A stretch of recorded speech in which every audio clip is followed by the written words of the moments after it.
নমস্কার। আজ শ্রাবণ মাসের দ্বিতীয় সোমবার। ঘুম থেকে উঠে দেখছি আজ অনবরত বৃষ্টি হচ্ছে।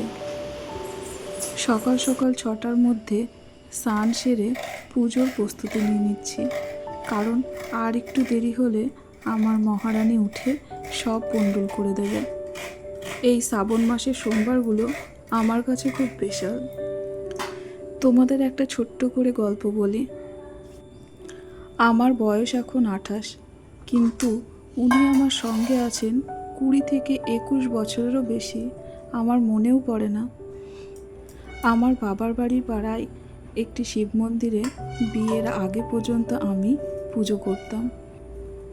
ঘরে ইনিও বিরাজমান ছিলেন। প্রত্যেক সোমবার ঘরে এনার পুজো সেরে ঝড় বৃষ্টি, টিউশন, কলেজ, স্কুল যাই থাকুক না কেন, আমি ওনার পুজো করতাম। বিয়ের পর এনাকে আমি আমার কাছে এনেই রেখেছি। শ্রাবণ মাসের এই 4টে সোমবার আমি ভেবেছি এক এক দিন এক এক রকম ভোগ নিবেদন করব। শ্রাবণ মাসের প্রথম সোমবারে আমি ফল ও মিষ্টি নিবেদন করেছি, আর দ্বিতীয় সোমবারে নারকেল নাড়ু নিবেদন করলাম।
আমি হয়তো পুজোর নিয়ম রীতি ও মন্ত্রপাঠে অনেক কিছু থেকেই অজ্ঞ, অনেক কিছুই জানি না।